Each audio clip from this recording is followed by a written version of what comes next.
Salutations, respected viewers. I'm George from Ireland. This video is about Candace Owens and Hitler.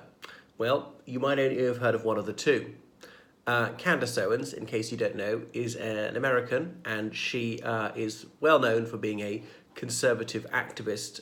She's quite young, quite unusually for a conservative activist in the United States. She's black, or is she half black? And her allies make much play of that. And indeed, obviously, black people have the right to form whatever political opinions they want, to be conservative, liberal, anarchist, environmentalist, whatever you want, any political view. So I don't say it's wrong for a black person to have that view, any more than it's wrong for a white to have the opposite view. There is this distasteful and troubling tendency on some left-wing people, or left-wing whites particularly, say, oh, ethnic minority people, they can't be right-wingers, that's wrong, that's treason. Well, of course it's not. But my objection to Candace Owens is her staggering stupidity and her jaw-dropping remarks in favour of Adolf Hitler. So she was speaking at an event in London just a few days ago, and was speaking about nationalism, and saying the trouble is in the United States, the moment anybody mentions the word nationalism, people instantly think of Adolf Hitler. And the woman said, I don't have any problems at all with the word nationalism. Now, I don't either, incidentally. I think there can be a healthy national pride. It doesn't have to entail hostility to another country, wanting a degree of autonomy for one's country, or indeed complete independence. And obviously it's very tricky to define what a nation is, because nations are approach and nations are in flux. They can't be strictly determined in terms of land, or indeed time, when they start, when they finish, when they break apart, when they join together. But anyway, I'm getting mired in that one. So this is what she said, that Hitler was fine, and here comes the direct quotation, when all he wanted was, this is quotation, to make Germany great and have things run well. Okay, fine. That's the end of the quotation. There'll be some more coming. So she doesn't appear to make any distinction between a nationalist and an ethno-nationalist. And the United States, as everybody knows, is a melting pot, is a multiracial country. Obviously, there are quite a few multiracial countries around the world. The United Kingdom is now multi-ethnic, not as multi-ethnic as the United States, but getting there. The UK is coming up for 20% non-white, whereas the US is something like 35% non-white. And obviously there are different ethnic groups within the whites. Republic of Ireland, we're not very multi-ethnic, a little bit, maybe 5% non-white now. Incidentally, what I believe is civic nationalism, must be triply underlined. And obviously, I've got no objection to different nation states objecting, or multinational polities such as the European Union. I don't want to belong to that. I don't think it's wicked, and it's not all bad by any means. So a civic nationalist, like myself, recognises that people of different ethnic groups can fully belong to a nation state, even if their ancestral origins lie outside. Like in the Republic of Ireland, we have Ghanaian Irish people, we have got Egyptian Irish people, Pakistani Irish people, and they have just as much right to be in Ireland as I do. They're Irish citizens, that's fine. Now, an ethno-nationalist would not say that, would say, oh, even if you've got the passport, it's just a piece of paper, you don't belong here, you're polluting our country, you should get out, we should stop them, it's catastrophic. And obviously Hitler was very much ethno-nationalist, so was ethnically German anywhere in the world, no matter for how long, was still German according to him. Now, obviously I value my relationship with people of Irish stock overseas. I regard myself as British too, because I recognise our ancestor and many other links to the Welsh, the Scots, the English, and feel some fellow feeling for British people, the British diaspora, and all the rest of it. But Hitler was also about detesting ethnic minorities and saying that they could never ever be German, people of other ethnicities, Polish people or Jewish people and so on, gypsies. He was okay with the Sorb people, I think. It was an indigenous ethnic minority in Germany. It's Slavic people there. There are not very many of them. Anyway, so this is Candace Owens' critique of Hitler. Here's another direct quotation. He wanted everyone to be German, to speak German, everyone to look a different way. That's the end of the quotation. Well, he didn't want everyone to be German, actually, because since she's accused him of being a globalist. Well, he didn't care much what happened outside Europe. It was the countries close to Germany that he wanted to turn into his living space. That was meant to be the heartland. What happened on the far side of Asia, what happened in Africa and the American continent, he didn't care two hoots about that. He had no wish to regain the lost German overseas colonies that Germany possessed at the end of the First World War. It was expanding to the east, Drang nach Osten. So to subjugate Eastern European countries and enslave the people there. And I do mean literally enslave, and that's what they did, having them do forced labor without pay on dreadful conditions, often being worked to death. Much the same thing that would have happened to Candace Owens' ancestors. So about spreading the language, not particularly into that. No, he didn't want to educate people abroad. As it happens, the intelligentsia in much of Eastern Europe spoke German anyway. Polish intellectuals, obviously fluent in Polish, quite a lot of them could speak German too, because half of them being part of Germany until the end of the First World War. Likewise in Czechoslovakia, it doesn't exist anymore, or in some Soviet countries. So that wasn't really an issue. And indeed, he wanted to deny education to the people he had conquered, and to look a different way. He didn't want to do that, and he didn't want them to be German, so they couldn't be German. Now, they used to take some Polish children, for instance, they thought they looked German, which is not clear what that is. Then they would be adopted by German families and brought up that way, and the others would be treated as mere racial chaff, treated abominably, and huge numbers of Polish people slaughtered. Same goes for Ukrainians, Belarusians, Russians, and on and on. So it's just jaw-droppingly ignorant what she said. I'm flabbergasted. And obviously it's hideously offensive to the countries which suffered so badly for Nazism, and indeed Germany, and obviously many Germans suffered from it as well.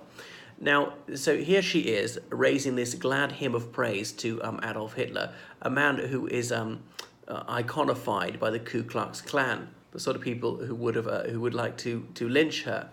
So I don't think it's fair to say Hitler became a globalist, wanting sort of peaceful cooperation and the brotherhood of man. So Hitler became Chancellor of Germany in 1933.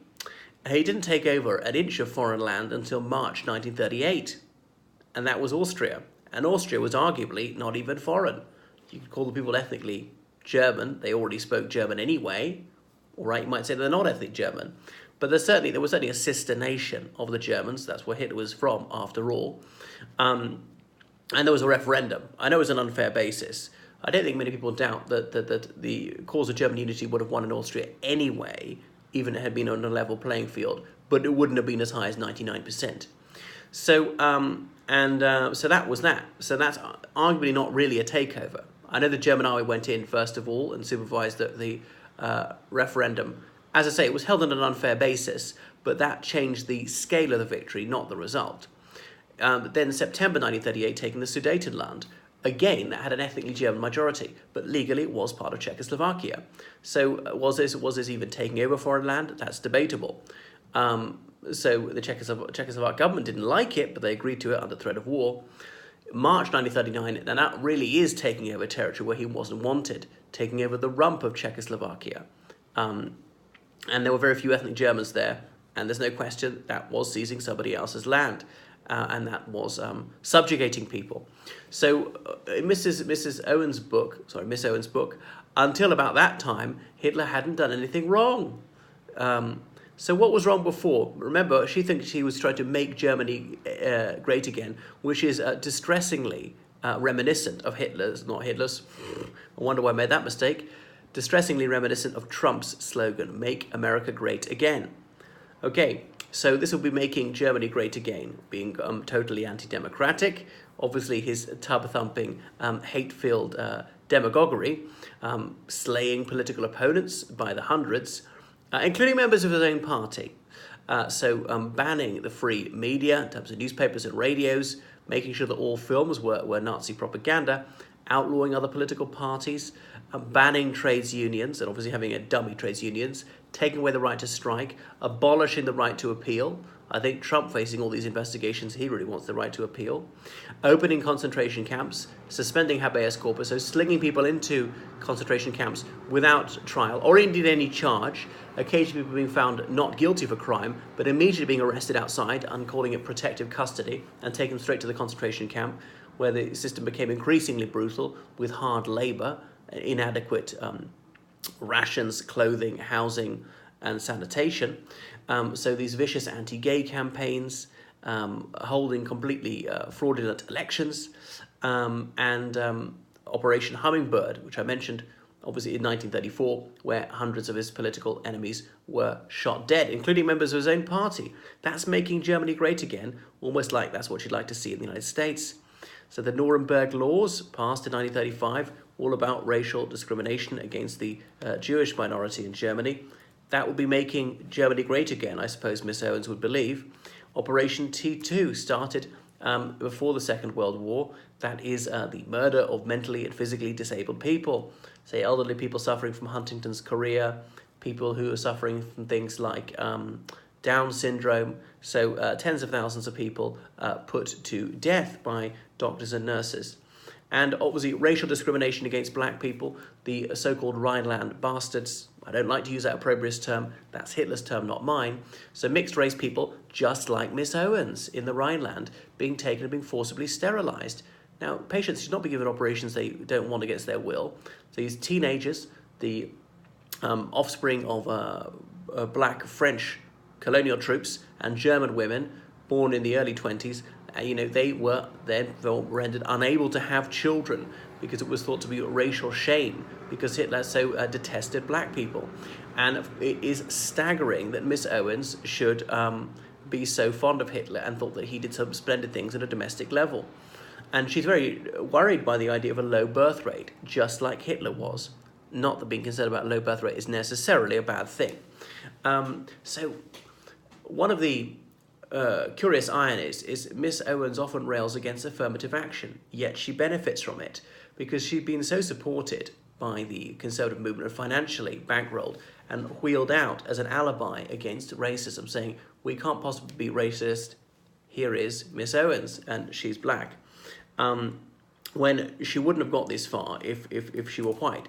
I know there's some incredibly stupid white commentators on that side, like Tomi Lahren, but I do think Miss Owens takes the biscuit on this one, and it's particularly shocking that a black person should support Hitler. Now, it's obviously very bad for whites to do it as well, but if you were one of the top of his victim groups, then it is stunning that you would speak up for him, because obviously he was well known to be anti-black.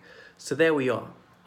No, Hitler really did not make Germany great again. I know you're going to say, but he built roads and he reduced unemployment. All right, he did do a handful of good things, but that's completely cancelled out by the many ghastly things he did. And have things run well. I wouldn't quite say it was run well. See, the economy was heading for disaster in 1939, and the governmental system was completely chaotic. So I wouldn't say okay, fine to that, Miss Owens. If you like my channel, please like me on Facebook, George from Ireland. Please make a financial donation to me by my PayPal account, via Ko-fi, because I need these donations to keep this channel running.